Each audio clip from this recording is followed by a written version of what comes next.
Okay, Jack, let's have a quick run through of this. First of all, I would Angelina Jolie in 2014 need to go in brackets, and the title of the film should be italicized, so it should be in italics. It's a biopic, small b. I would do World War II in the full words rather than abbreviated because this is a formal essay. After a plane crash, we need to be in the present tense all the way through.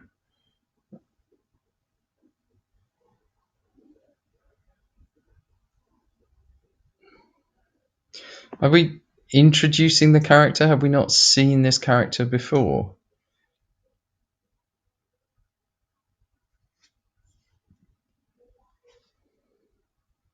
And you might want to say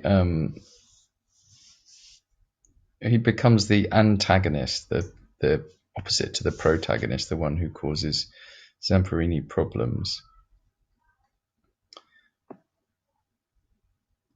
So here really what you're saying is this is the climax of Unbroken, aren't you? Again in italics.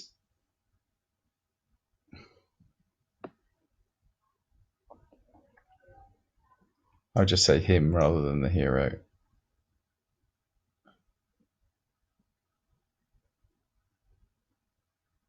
This is just a bit informal despite the low energy. This sentence needs to just be cleared up a bit. I think you can put this more clearly and a bit more formally. Watanabe calls him over and makes him do this despite the low energy levels of Zamperini, which is shown in his struggled attempt. Have a look at that again.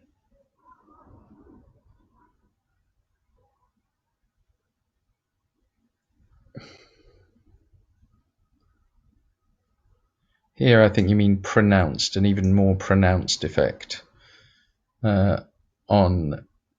And here I would say the audience rather than the scene, because what we're looking at is how the audience are supposed to respond to these technical aspects. It builds up such a great moment. I don't know if that's it enhances the audience's response, something like that. Now, the beginning of this scene is a long shot, isn't it? So I think you need to talk about cinematography as you're going along here. Quote the dialogue.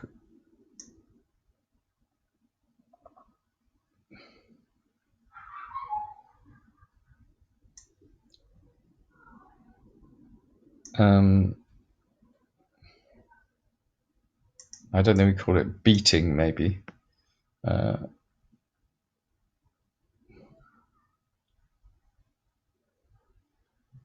Connotes, I would say.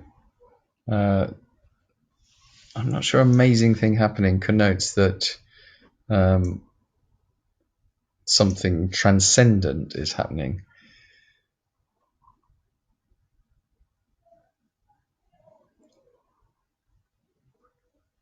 I would say in A major key here.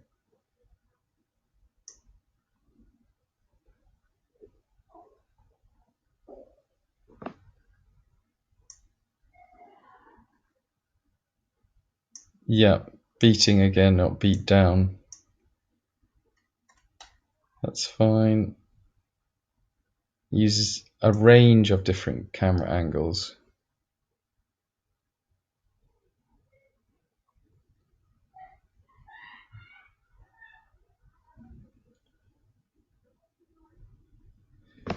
I think conveying the power of Watanabe in this scene, who is beating him.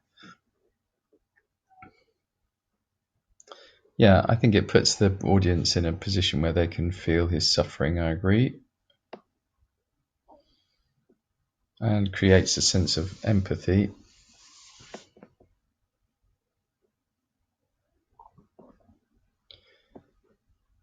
Are these extreme close-ups? I think they're close-ups rather than, and I think you should talk about the camera movement.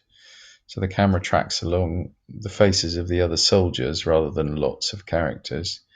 And here it's something that you might call emotional contagion. It's what Carl Plantinga calls emotional contagion. So when we look at the faces of people who are watching something as an audience, we're expected to feel the same, which is shocked but also hopeful. So I'll put a little note in the email I sent you about that. I think you should be more specific about the flashback. What does it look like? What's the lighting like? Well, his face is very clean, and he looks sort of fresh and young, and that should make it clear that that's a deliberate juxtaposition by Jolie to enhance the audience's sense of his suffering, but also what's going on in his head, the way in which I think what it's trying to do, or what she's trying to suggest, is that he's escaped into his head at this point, so he can't be hurt. Yeah, sorry, you've said that there. Talk about the mise en scène of the flashback there. Is this the name of the actor? In which case, okay, in which case you need to say in his performance.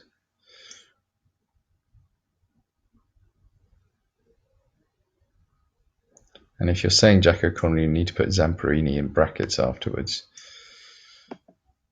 to make it clear that you're referring to the actor now, not the character.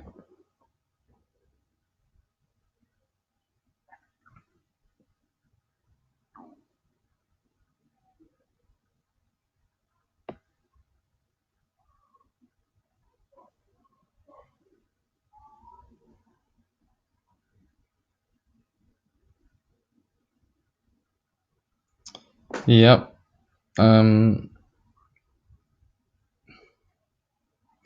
And again, I'm going to ask you to have a look at a bit of Plantinga there about the scene of empathy, where we look into his face, where Jolie shows us that close-up of his face, and as an audience we're expected to feel to some extent what he's feeling, feel his first of all his desperation, and then also his defiance and triumph when he lifts the plank up.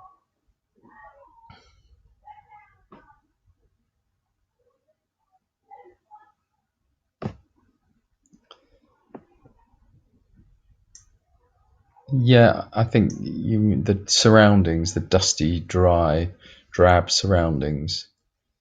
Good.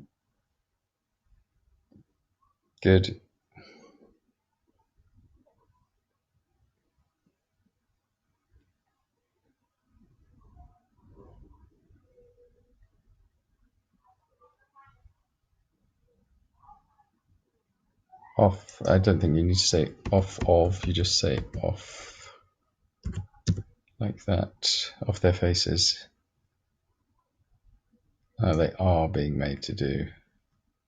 Let's keep it in the present tense of the film. There aren't any jump cuts. We've already talked about the soldiers looking on. So you need to make it clear. Either leave this out or follow the chronology of the film. Don't jump back.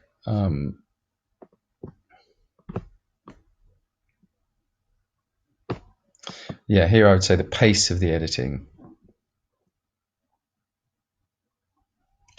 Yeah, and I think she does it to stretch out the time, to make it seem that this thing could go on forever and ever. It's a slow, for the audience, the slowness of the edit and the length of the shots means that they feel that they're asked to sort of sympathise with the length of time that he might be asked to carry on carrying the log.